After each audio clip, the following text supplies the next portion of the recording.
Muito bem, gente. Chegamos, então, no nosso último encontro do ano. Nesse ano, nesse semestre confuso, né, de coronavírus. Vamos encerrar com o texto do Tássio Acosta, em conjunto com o professor Silvio Galo. Eu não conheço esse Tássio Acosta. Escolhemos o texto por causa, né, de acompanhar aí a produção do professor Galo. O título se chama A Educação em Disputa no Brasil Contemporâneo, entre os estudos de gênero, a dita ideologia de gênero e a produção de uma ideologia de Gênesis. Foi publicado na revista Educação, da Universidade de Santa Maria, esse ano. Né? Acabou de ser publicado exatamente em setembro. Apesar de ser um texto, né, assinado pelo professor Galo, eu penso que a participação dele aqui foi mais diminuta, né? Dá para perceber pelo estilo de escrita. Imagino mais que ele tenha supervisionado ou trocado algumas ideias com o professor Tássio. Então, é um estilo bem diferente, né, do que a gente está acostumado do professor Galo. Achei o texto interessante na medida em que ele tem uma linguagem bem mais simples, né? Em vários momentos, ele é até mesmo quase que um artigo jornalístico, assim, de reportando uma série de eventos, concatenando os eventos, e tem até uma presença conceitual até que forte, né? Traz bastante coisa de Deleuze, Guattari e Foucault, mas sem se preocupar, né, com uma explicação mais profunda dos conceitos, trabalhando com eles de uma maneira que eu achei interessante, uma leitura leve, apesar das 28 páginas, na verdade são 22, porque 28, 6 são de referências, né? Apesar das 22 páginas, a leitura foi bem rápida, né? Porque muitas coisas é o que nós estamos vivendo. Então, pelo menos para mim, que estou imerso nesse mundo aí também, acompanhando com atenção essas disputas políticas dos últimos tempos, então não tinha muita novidade, assim, né? Achei que a grande sacada, depois eu fui ver no próprio texto que não era bem uma sacada, é esse conceito de ideologia de Gênesis, né? Para fazer uma crítica à imposição de uma moral cristã aos costumes de uma população, né, de um modo de ser do Brasil contemporâneo. Mas aí o próprio texto deixa claro que esse conceito não foi criado pelos autores, é um conceito que circula no mundo cibernético, né, cybercultural aí, justamente desses ativistas conservadores cibernéticos, né? Então, eles mesmos cunharam esse termo aí com a intenção de substituir uma suposta ideologia de gênero, né? Que é uma ressignificação bem pobre dos estudos de gênero, substituindo então por uma ideologia de Gênesis, fazendo referência ao, ao capítulo da Bíblia, né? E aí eu acho interessante fazer uma introdução no sentido de que a moral cristã que está sendo debatida aqui não se trata do campo teológico, né? Não é uma discussão religiosa. É uma discussão de que alguns grupos fazem uma leitura muito própria da Bíblia e querem impor modos de se comportar a todo um país, né? Questionando certas práticas sexuais, questionando as vestimentas, questionando o comportamento das mulheres, questionando, enfim, qualquer coisa que não se encaixe ali dentro de alguns conceitos bem heterocentrados, heteronormativos, né? Misóginos, machistas, homofóbicos, né? De uma maneira geral. Então, assim, pelo menos para mim, estou relatando a minha experiência para passar para vocês, porque para mim não teve grandes contribuições teóricas,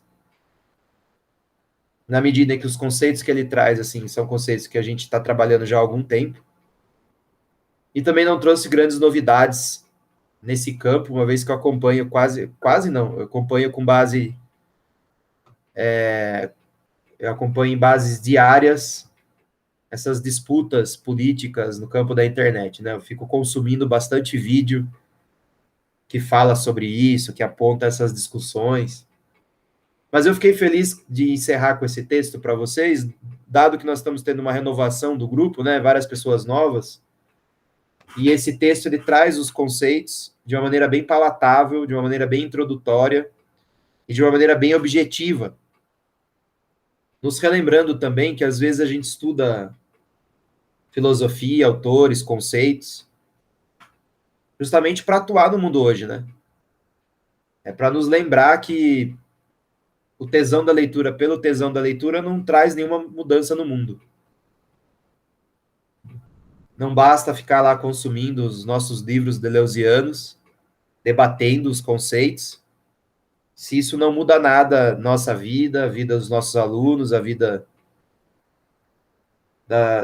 das pessoas como um todo, né?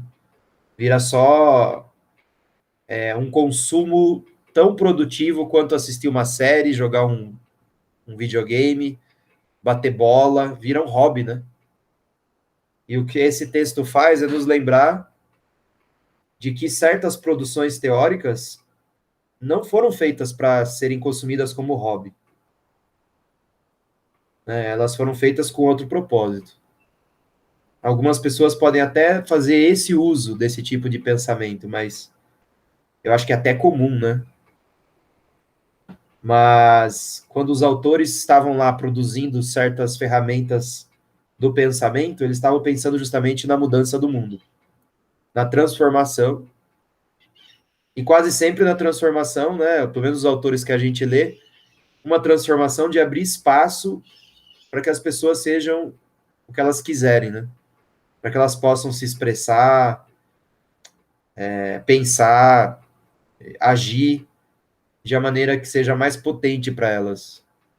Então, são sempre pensamentos que buscam enfrentar outros pensamentos que limitam, que querem diminuir a diferença, a possibilidade das pessoas serem diferentes.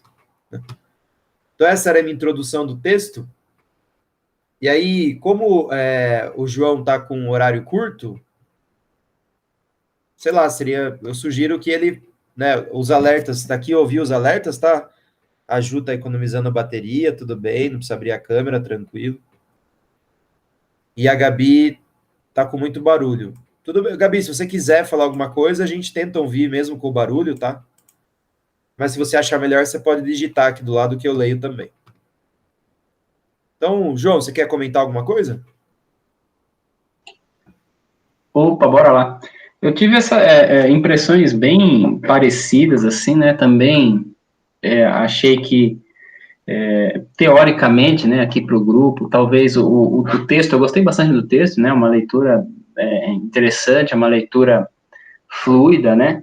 Mas que eu acho que, assim, que em termos teóricos, talvez não tenha tanto do que a gente, pelo menos na minha leitura, assim, da gente se debruçar e conversar sobre algumas coisas que foram trazidas pelo texto, né? Até mesmo porque a gente, como o Rubão bem comentou aí, estamos vivenciando isso dia a dia, né? Isso me faz pensar também, me lembra muito os textos do Hall, né? Do Stuart Hall, e ele faz alguns apanhados históricos lá no tempo que ele escrevia, né? E para a gente era muito complicado de entender, né? Então, eu fico imaginando daqui, sei lá, 50, 60 anos, né, quem vai ler esses textos, se também vai achar um momento histórico muito complicado de se entender, né, de configurar o que estava acontecendo, né, talvez passe por pelos mesmos desafios que a gente tem lendo alguns textos que citam a história antiga, né. Enfim, eu acho que uma coisa interessante que eu pensei, né, que a gente poderia propor para nós, enquanto grupo aqui, né, enquanto pessoas que estão conversando no PIBIC, né, é justamente que uma vez haviam me falado sobre alguém havia comentado, né, sobre a ideologia de gênero e tinha dito que isso, na verdade, não existia, né, e essa fala tinha me incomodado um pouco, porque nos textos da Judith Butler, pelo menos, né, em alguns momentos ela cita essa expressão literalmente, né. Então, e aí o texto ele explica isso de uma maneira bem simples de se entender, né. Então, não é a questão de que não exista, né, o conceito de ideologia de gênero, mas como ele foi ressignificado, né, o como ele foi, talvez, invertido, ou como ele foi apropriado, né, como se criou ali uma ideia sobre ele que talvez não fosse aquela da que estava sendo proposta no livro, né, ou sendo proposta pelo que a Butler escreveu inicialmente. E aí eu acho que essa ideia do conceito de ideologia de Gênesis pode ser feita a mesma coisa, né? Então, se está proposto essa ideia de ideologia de Gênesis para fazer um contraponto à ideologia de gênero, talvez nós possamos fazer fugir também esse conceito, né, e subverter essa ideia de ideologia de Gênesis para falar sobre esse fundamentalismo muitas vezes caracterizado de forma autoritária sobre as maneiras de se viver e mais especificamente sobre a educação. Então, eu acho que um ponto interessante, nunca tinha ouvido falar dessa ideologia de Gênesis, mas eu acho que um ponto interessante talvez seja essa possibilidade de uma nova significação, de uma nova inversão. Acho que é isso. Bem, tá aberta a palavra então, gente. Eu gostaria de ouvir todos aí. E, inclusive, assim, tanto eu quanto o João pensou que o texto não traz nada muito teórico complicado para o debate. Mas é claro que a gente está já há alguns anos lendo certas coisas. Se algum de vocês não entendeu o que é algum conceito, né, então vamos sim debater sobre eles, tá? Quem gostaria de questionar, ou comentar, ou dizer o que gostou do texto? Olha que legal, tem uma plateia hoje, né? Você viu aí? Como é que Olha lá, galera. E aí, galera? Apareceu bastante gente. Que legal, um perfil só, um monte de cara olhando assim, é diferente, né? Achei legal, boa ideia. É que a gente saiu da aula do Jorge agora, então a gente tá aqui no saguão. Ô, Jorginho. Brincadeira, o Jorginho ali. Dá até para escutar o eco. Opa, desculpa. Não tem problema. Eu sou o eco da mitologia. Na verdade, foi uma ninfa. Brincadeira. Eu vou atualizar aqui. Vocês podem continuar, eu vou atualizar rapidinho, porque não está aparecendo nada. Só um minuto. Na verdade, ele saiu, né, gente? Ele falou, não quero ficar aqui com esse primeiro diurno.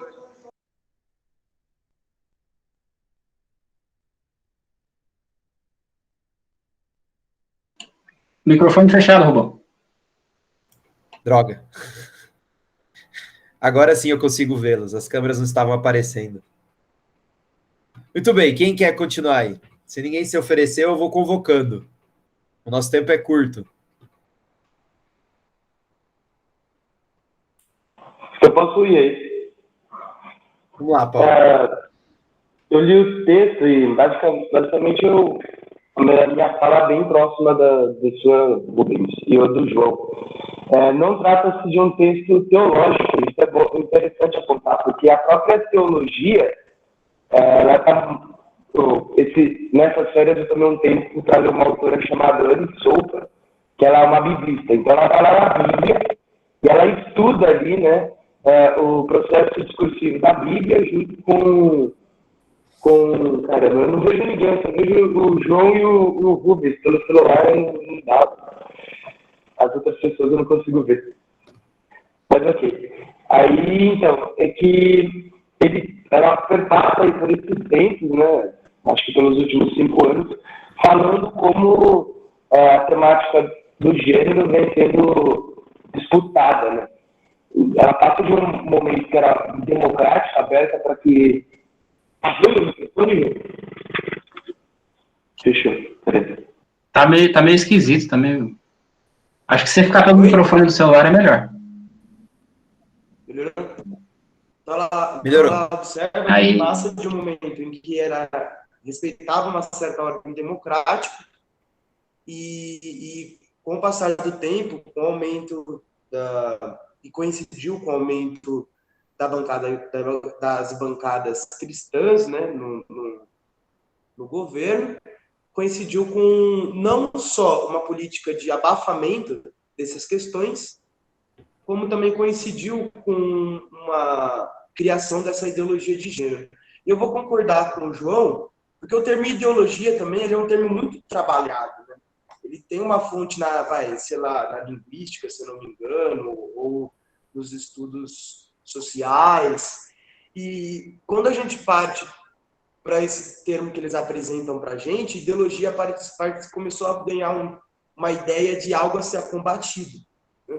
Sendo que ideologia, pelo que eu estudei em sociologia, uma ideologia tem um significado muito mais amplo, né? Ideologia não faz parte do querer, né?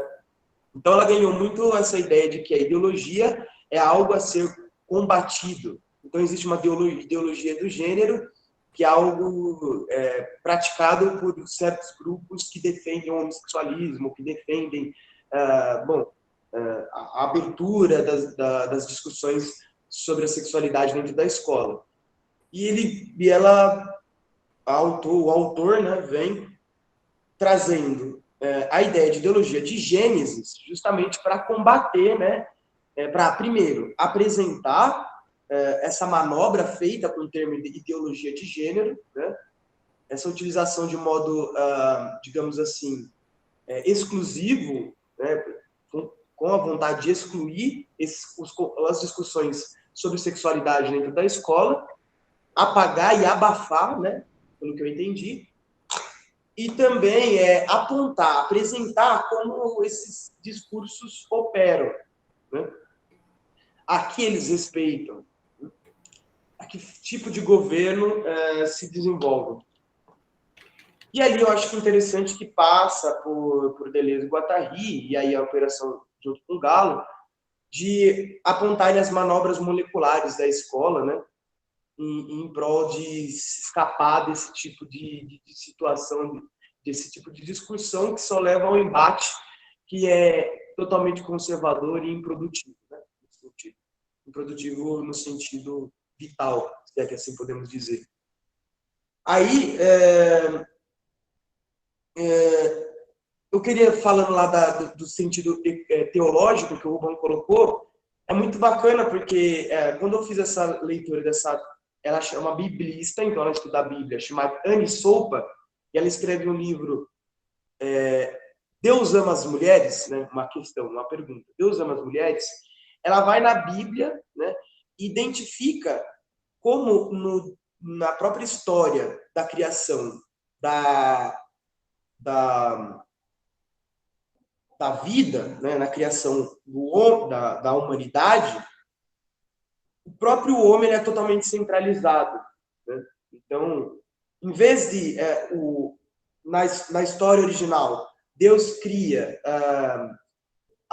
o homem e a mulher a partir da humanidade, substitui-se a criação da mulher a partir do homem, entende? Como uma cópia do homem, como uma tentativa de satisfazer o homem. Na verdade, né, ela aponta que a história original era que o homem, né, que a mulher e o homem foi criado a partir de uma humanidade, não a partir de um homem.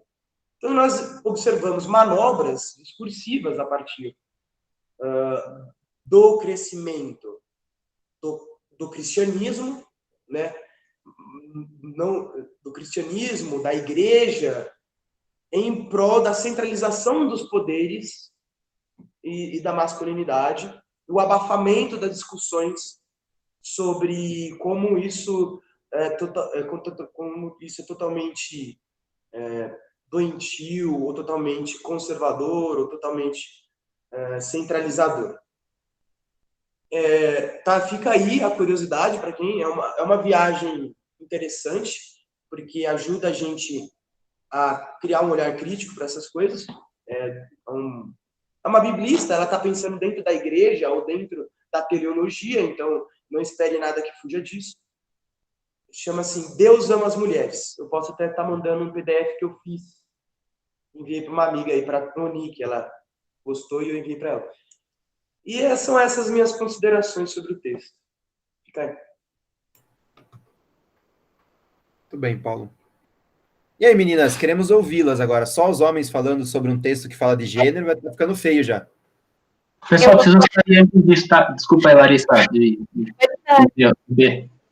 mas eu preciso sair, tá? Tá dando meu horário aqui, preciso ir almoçar.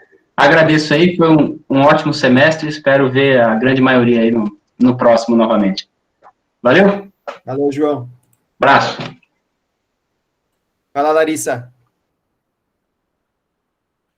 O texto me deixou um pouco indignada com essa informação que alguém criou ideologia de Gênesis, porque está tomando uma força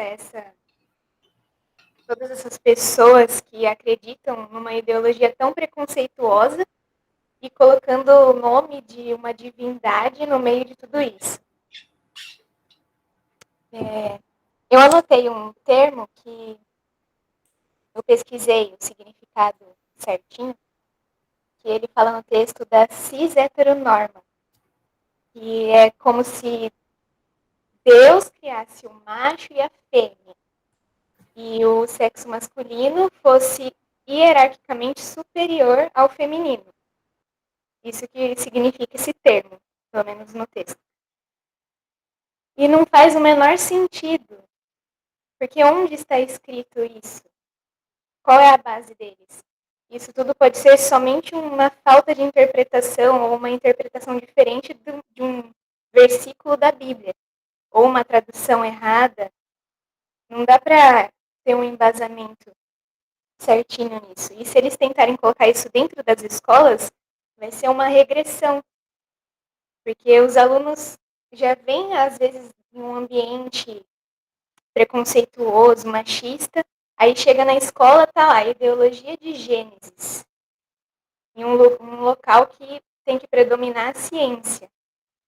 Então, eu acho que se isso vier à tona, todo mundo tem que se reunir e combater, porque a gente está só progredindo na educação e vai ser uma regressão total. Perfeito, Larissa. O texto deixa claro que foi tentado essa progressão, né? Ensinar nas escolas o respeito às manifestações diferentes em cada ser humano, a singularidade de cada ser humano, né? E aí começaram a impor um pânico moral, dizendo que era ensinar a praticar sexo antes da idade, pedofilia, zoofilia, necrofilia, tudo isso vira um grande espantalho, né? Para esconder a questão que é a heteronormatividade. Então, perfeito. Acho que houve um tempo que os educadores foram pegos de surpresa, então muitos se calaram com medo, né, da repercussão midiática. Houve uma época que tinha até gente filmando o professor em sala de aula, mas parece que a gente que pensa diferente, que pensa que cada um pode ser como quiser, e que essas questões são de foro íntimo, né, e não uma questão moral que todos têm que seguir. Parece que a gente está conseguindo se organizar e conter esse avanço preconceituoso. Quer falar, Luiz? Eu não sei se vai sair eco. Tá ruim? Não, tá um pouquinho com eco, mas dá para você falar, tranquilo. Tá. Em contrapartida, você falou dos professores que acabaram evitando os temas. Eu achei muito interessante que na parte 3, né, a dita ideologia de gênero, fala justamente sobre os professores que buscaram não evitar, mas lutar.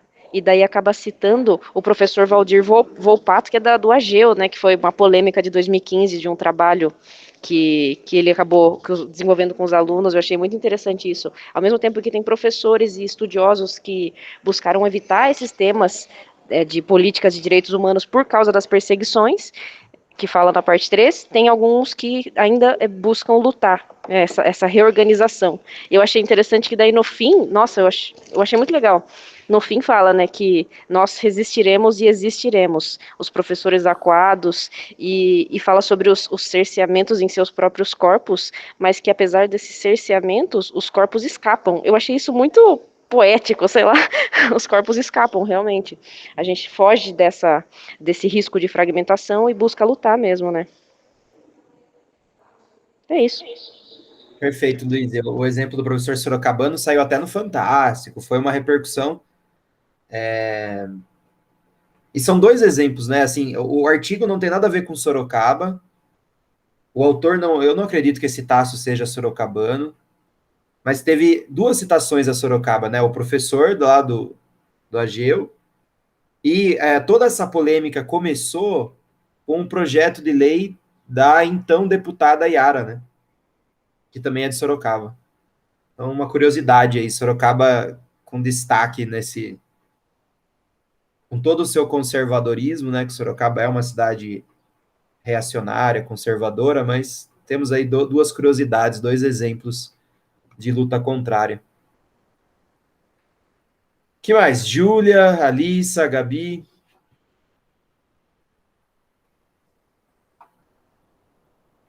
A Júlia estava tagarelando aqui, agora ficou quietinha. Vai lá, Júlia. A gente estava debatendo aqui. Então eu quero ouvi-lo, Júlia. Vamos lá. A palavra está contigo. É um gostinho do presencial, né, aqui. Mas, não, sei lá, tem tantas coisas que aborda nesse artigo, mas, assim, o que ficou para mim é que as pessoas tentam sempre achar uma forma pronta de embutir, né, na educação, né, ou a sexualização ou não, mas talvez seria apresentar todas as formas, todas as ideias, e ver o que provoca em cada indivíduo, o que ele entende por aquilo, né, porque não se tem uma forma, essa que é a grande questão, uma forma única de você mostrar é isso. Que nem a questão que estavam falando aí da criação, de Deus. Que embasamento é esse para você falar isso? Não tem como. A pessoa tem que ter conhecimento de todas as ideias e ela por si só, né, falar, não, eu acredito nisso, nisso, nisso, mas não é uma forma única. Não sei se vocês entenderam, mas era isso que eu estava tentando falar aqui.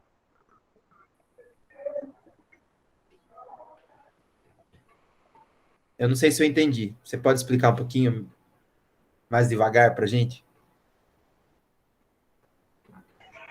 É porque, assim, quem que estava falando ali da criação, né? Da onde se embasa para ensinar que o homem e a mulher foram feitos, era a Larissa, né? Então, Isso. realmente, ela falou, isso a gente estaria regredindo. Eu também acho, porque eu acho que qualquer forma que a gente tentar ensinar única, por exemplo, que você falar, é isso aqui que a gente precisa ensinar agora, né? Seja qual for a forma, seja a ideologia de gênero, em qualquer assunto, em qualquer aspecto, né? Não tem uma forma única que você apresenta e fala, é isso a forma única. Eu acho que deveria se exercitar meio que o jeito de pensar, cada um pensar por si no que ele acredita. E ser apresentado todos os conhecimentos a respeito de formas diferentes de se entender o mundo, desde da origem até tudo. Incluindo também a religião, mas também incluindo tudo, sabe? Não só uma forma, não sei se vocês estão entendendo, mas tipo assim, provocar a cada aluno a se pensar o que ele quer acreditar. Por isso que eu acho que qualquer forma que a gente tentar explicar, em qualquer aspecto que for única, por exemplo, é isso aqui, que que eu não sei, não tô conseguindo pensar em nenhum outro exemplo sem contar religião. Me ajudei, gente. Qualquer coisa que você for apresentar. Sei lá, se você falar isso aqui, a pessoa vai ser estimulada a pensar daquela forma, mas por que não falar todas as formas e provocar o aluno a pensar em qual forma ele quer acreditar, né? Porque cada um pode, sem ensinar o respeito a todos os tipos de pensamento e ele escolhendo o que ele quer acreditar, e não só... porque senão a gente vai continuar regredindo, né? Sempre. Júlia, o que você descreve, se eu entendi bem, é o sonho de qualquer pedagogia libertária, que é a não instituição de modelos universais, congelados, autoritários, restritivos do pensamento, restritivos da expressão, restritivos dos modos de existir. Mas isso é uma briga política intensa, porque o texto chama de conservadores, o próprio termo explica muita coisa para a gente. O que significa ser conservador? Significa que você quer conservar um modo de ser, pensar e existir. Qual é o modo predominante na sociedade que, ainda que tenha sido bem contestado nas últimas décadas, mas ainda é o modelo vigente? É um modelo centrado no homem, no heterossexual, no branco, né? No cristão. Então, são modelos hegemônicos na sociedade brasileira, tá? Porque isso aqui é um contexto nosso, né, gente? Ainda que esse contexto seja similar a alguns outros países ocidentais, o planeta é muito grande, né? Então, vamos pensar em termos brasileiros mesmo. Nós viemos de uma sociedade extremamente autoritária, escravocrata, racista, preconceituosa, né? Machista, homofóbica. Então, é isso que está querendo se conservar. E qualquer coisa que escape disso é enquadrado como doença, né, como pecado, coisa do demônio, né? É enquadrado como degeneração social e moral, é encarado como tudo que tem de mais pernicioso na sociedade. Então, o que essas pessoas querem é uma educação que faça justamente o contrário, que é uma educação que coloque modelos, uma educação que instaure formas muito bem fixas de como as pessoas devem ser. Então, essa é a luta, né? A luta é por uma educação que ensine que as pessoas têm direito a ser diferente, a escolher a sua própria religião, a escolher a maneira como ela quer se relacionar com as outras pessoas, a maneira como ela quer se vestir, né? E que ela não sofra nenhuma espécie de perseguição, opressão social baseado no seu gênero, no seu sexo, na sua cor de pele, no seu hobby, na sua vestimenta, enfim, em nenhum aspecto, né? Então, assim, parece tão óbvio, né? Quando eu vejo você falando assim, tão jovem, né? Parece tão óbvio que todo mundo tem o direito de ser, né? De se expressar, mas não é o que algumas pessoas pensam, né? Aliás, não são poucas, são muitas o que essas pessoas pensam. E aí o que o artigo traz para a gente é os modos como esses grupos vêm agindo para impedir uma educação que tire as amarras desse conservadorismo, né? Como ela vem agindo, fazendo lobby político, alterando até uma lógica da governamentalidade democrática que o Brasil vinha passando nas últimas décadas. Então, desde da nova Constituição, do período de redemocratização, que o Brasil vem instaurando um modo de governo, governamentalidade, né? É um conceito que está no texto, são as ideias que governam a conduta das pessoas, né? Onde essas ideias são colocadas na gente? Na família, na escola, na sociedade como um todo. Qual é a governamentalidade que vinha sendo trabalhada na sociedade brasileira nas últimas décadas, desde a Constituição de 88? Uma governamentalidade democrática, né? Que te sujeita a certas pressões sociais, na medida em que você é obrigado a participar do jogo democrático, mas que oferece como contraposição alguns sistemas de medidas e contramedidas, né, de pesos e contramedidas, para que exista um espaço de luta para modos de existir outros. O que alguns grupos conservadores vêm fazendo, na minha opinião, o texto não enuncia isso, mas eu acredito que o texto não explicita isso na voz do autor, mas para mim serve como um indício muito forte de que há no Brasil, já há algum tempo, um rompimento dessa lógica da governamentalidade democrática. E não para algo melhor, não para algo ainda mais libertário, né? Mas sim para algo ainda mais restritivo, para uma governamentalidade conservadora, repressora, que vem em várias frentes tentando sufocar uma educação libertária, vem em várias frentes tentando impor esses modelos. Então já faz alguns 3, 4 anos que nós estamos sofrendo, assim, né, diversos ataques à liberdade individual. Paulo, prossiga. Usando a tecnologia da mãozinha aqui, da hora. Foi interessante, funcionou. No final do ano, né? Os caras lançam a brava aí. Foda. Então, mas tão difícil é que o Brasil está na linha de contramão contra direitos que são garantidos por documentos mundiais. Né? Ele aponta os direitos humanos, ela aponta N documentos que apresentam as diferenças, que apresentam a democracia como espaço das diferenças, do diálogo, de ouvir, da manutenção de um projeto político por atingir as diferentes necessidades, diferentes identidades presentes em uma sociedade. Olha que retrocesso, eu vou chamar processo de decomposição, porque, né, me vem muito esse nome, decomposição vem muito a carne para mim no processo, né? Vem muito a vida nesse conceito. Decomposição por quê? Porque padece, né? Padece, faz morrer diversas vidas, e vida, nós estamos falando de corpos, nós estamos falando de modos de pensar, mundos diferentes, experiências diferentes, possibilidades de uma educação física diferente, possibilidade de uma escola para além das 4 paredes, de experimentação.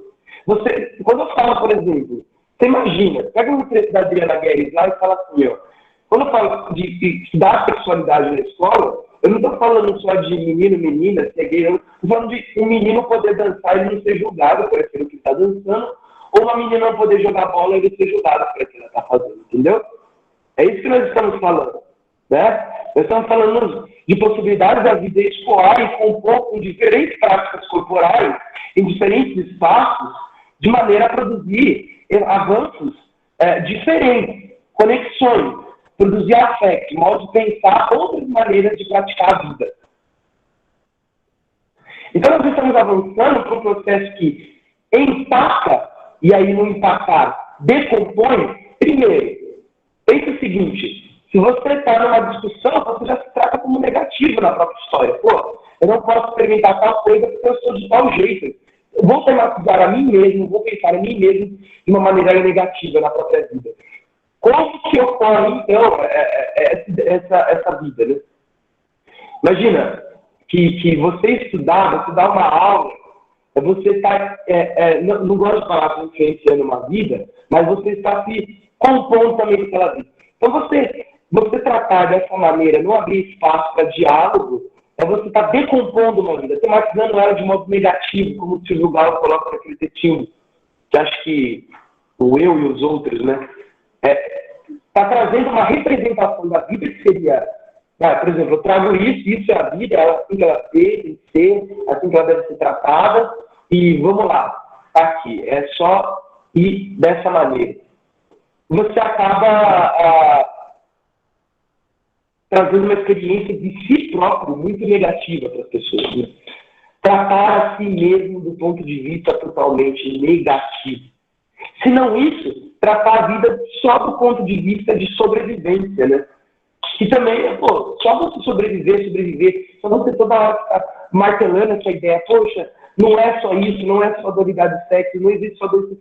Meu, isso também é penoso, ficar toda hora tendo que resistir a isso, né? Bom, aí o Rubens está mais a par dessas discussões, pode estar dizendo também. A Ju estava tentando falar, a conexão dela está muito ruim, mas ela mandou aqui no. Ela mandou no WhatsApp, né, os comentários dela. Ela disse que achou o texto agradável, né? Gostou da linha do tempo que ele faz, comparando os momentos políticos e as mudanças de governo. E falou que lembrou muito um livro do Karnal chamado Todos contra Todos, que vai dizer justamente como a sociedade é controlada pelo ódio, né? Ou seja, há uma política de ódio por trás desses preconceituosos, né? Como é que eles vão governar? Eles não podem se assumir enquanto preconceituosos, né? Eles têm que instaurar um medo na população, de uma maneira geral, né? Então, por exemplo, ao não aceitar um exemplo só, a homossexualidade, eles vão dizer que os homossexuais são pedófilos, né? São portadores da AIDS. Enfim, tem que criar um terrorismo por trás deles para instaurar o medo, né? Disseminar a ignorância, que é uma maneira de conter o comportamento, né? Então fica a dica de leitura aí para dela, Todos contra Todos do Karnal. Ela achou interessante o conceito de condução das condutas, que é o conceito justamente de governamentalidade, né? As pessoas são ensinadas a se comportar de uma determinada maneira, não é preciso convencer as pessoas que aquele é o melhor modelo de sociedade, a briga é justamente essa. E também quando ele cita que os professores eram ditos como ditadores no auge do movimento do Escola Sem Partido, né? Escola Sem Partido é mais um exemplo, né, da instauração do preconceito e do ódio como uma forma de controle. Então, começa a se disseminar a informação na sociedade que os professores estão doutrinando politicamente as crianças.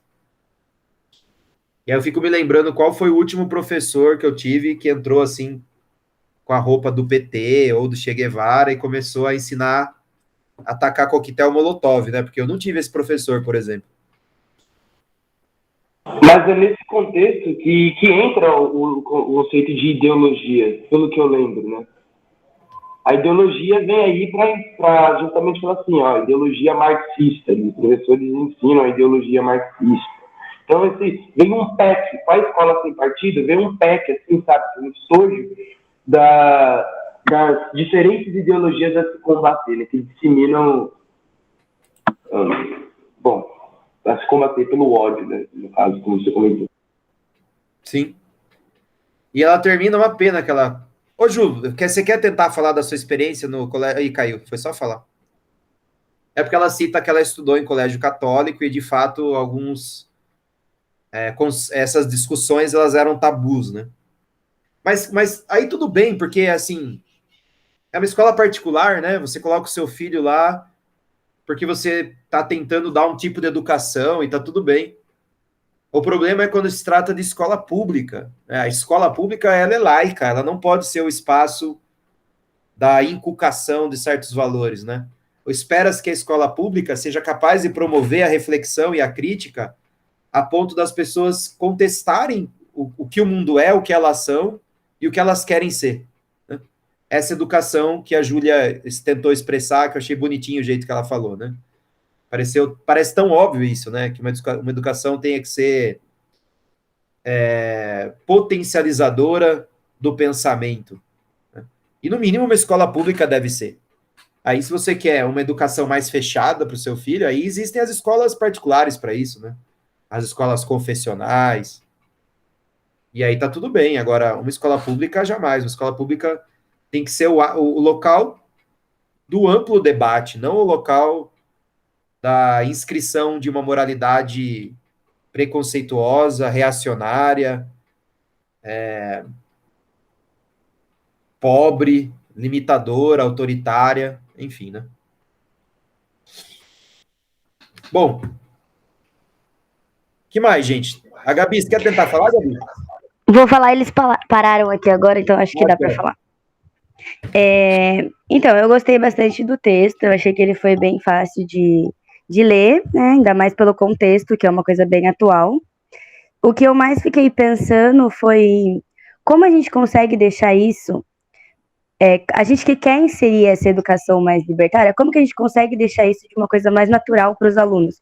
Porque a gente coloca que sim, você tem o seu direito de ser como você quiser, a pessoa tem o direito de se formar do jeito que ela quer e pensar do jeito que ela quer, só que a gente tem que brigar por isso. E aí eles veem a gente brigando para conseguir dar esse espaço e esse direito para eles. E aí essas pessoas que, por vontade, acabam se sendo um pouco mais religiosas e tudo mais, elas acabam também tendo como imagem que elas devem fazer a outra pessoa pensar como ela. Como fazer essa luta de ter o direito sem mostrar que tem que ser uma luta para você ter o direito? Porque você não tem que brigar pro outro para falar que você pode e aí ele vai querer brigar com você para falar que você não pode. E outra coisinha, só bem rápido, só para falar que eu tive esse professor que entrava na sala de aula com um chapéuzinho da CUT, assim, ó, e ensinou a gente a fazer molotov. Eu tive, mesmo estudando em escola pública. Então, aí já a gente entra numa discussão, né? O perigo, mas assim, eu não quero fugir do tema, né? Acho que a pergunta que você coloca é muito boa, né? Porque uma coisa é o professor. Eu não sei se eu tenho uma resposta, tá? Eu tô pensando em voz alta aqui. Uma coisa é o professor que tenta abrir espaço para outros pensamentos. Eu não acho isso tão difícil. Bastaria que o professor não se encarasse como um profeta. Como um salvador do planeta, como se a verdade dele fosse irrefutável. Então, só de ele não chegar com uma verdade pronta, com um modo de pensar modelizado, pronto para inserir na cabeça dos alunos, ele já está abrindo espaço para os pensamentos que os próprios alunos trazem, uma vez que eles vêm de realidades distintas. Então, não é barrar o que as pessoas falam, o que os alunos falam. É potencializar, é provocar com questionamentos, atravessar com textos, com vídeos, com atividades, na casa da educação física, com danças, com lutas, com ginásticas distintas. É abrir espaço mesmo para multiplicidade de coisas que já existem. Nesse sentido, eu tenho uma crítica até mesmo ao professor que chega querendo doutrinar do ponto de vista, né, do que você acabou de dizer aí. Porque se ele está bem intencionado, o professor que chega lá, dentro dessa moral, defendendo que homofobia é pecado, ele também está bem intencionado, porque ele acha mesmo que a pessoa que é homofóbica, que é gay, vai para o inferno. Então, assim, um está tentando te salvar do inferno e o outro está tentando te salvar do capitalismo. Mas os dois incorrem no mesmo erro, que é chegar com a verdade pronta, que é subestimar a capacidade das pessoas refletirem, que é se achar o portador de uma verdade que só ele entende e que a função dele é espalhar a boa nova para todo o planeta. Então, assim, pensando em voz alta e tentando responder a sua pergunta, Gabi, eu diria que com um pouquinho de sensibilidade, para você ter paciência, escutar o que as pessoas têm a dizer, não chegar impondo nada, mas tentar criar um ambiente de confiança que os alunos e as alunas se sintam à vontade para se expressar, para debater, para dialogar, já me parece um bom caminho. Não sei se eu respondi.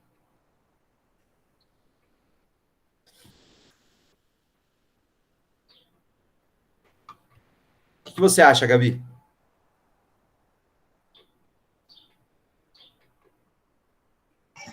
Então, eu fiquei pensando e eu acho que seria algo mais ou menos assim. Eu também não consegui chegar em lugar nenhum, eu só fiquei pensando sobre isso. Mas eu acho que seria mais ou menos isso. É a questão de você dar espaço e tomar cuidado para, às vezes, acabar não deixando tanto espaço assim que, além do pensamento da pessoa, passar aquela questão do preconceito mesmo, aquela coisa mais pesada, aquele ódio junto com o pensamento dela. Deixar só o pensamento e não aquele discurso de ódio, essas coisas. Exato. Até porque para você não incorrer com preconceito com os próprios religiosos, né? Então, assim, se alguma pessoa faz por opção seguir uma religião qualquer, ou uma filosofia de vida qualquer, e aquela filosofia, aquela religião impõe para ela alguns limites de vida, é uma escolha dela, nós não temos nada com isso, né? A nossa briga é contra as pessoas que querem impor a religião delas, o modo de pensar delas a todos. Essa é a briga. E não acabar com os modos de vida que são mais restritivos, né? Até às vezes, até dentro do próprio movimento da diferença minoritária, as pessoas querem dizer, né? Então, assim, já escutei várias pessoas homossexuais dizendo que tem gays que querem cagar regra, criar regra de como os gays têm que ser, sabe? Não faz sentido nenhum, né? É escapar de uma corrente para cair em outra, né? Eu acho que não é essa a intuição. Também não é dizer, por exemplo, sei lá, no Brasil tem pouquíssimos muçulmanos, mas digamos que você vê uma mulher e você chega para ela, mas filha, para com isso, a sua religião, ela é machista, você tem que tirar esse véu, se liberta. Bom, de um ponto de vista, sim, isso é verdade, mas de um outro ponto de vista, não. Ela optou, ela quer seguir aquela religião, ela quer seguir. Agora, quem tem que decidir se aquilo foi imposto ou se é uma decisão é a própria pessoa, e não a gente de fora, né? E não a gente de fora chegar ordenando que ela tire o véu porque aquilo é machismo. É uma escolha dela. Então, acho que é muito tênue essa linha entre ser o professor que rompe com barreiras e promove a propulsão do pensamento e ser o professor que só quer trocar uma moral por outra, né? Impor a sua visão das coisas. Bom, acho que o nosso tempo deu. Alguém mais tem algum comentário, alguma crítica, alguma dica, alguma coisa para falar?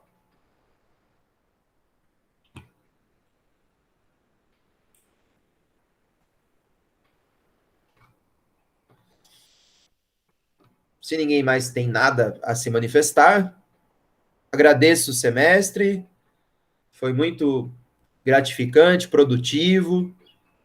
Agradeço as pessoas novas que estão com a gente aí. Semestre que vem tem mais, tá, gente? Um forte abraço. Tchau, pessoas. Tchau, alunos do primeiro, que eu acho que são, do primeiro, do segundo, não sei. Tchau, tchau. Um forte abraço, pessoas. Até mais. Tchau, professor. Tudo do primeiro de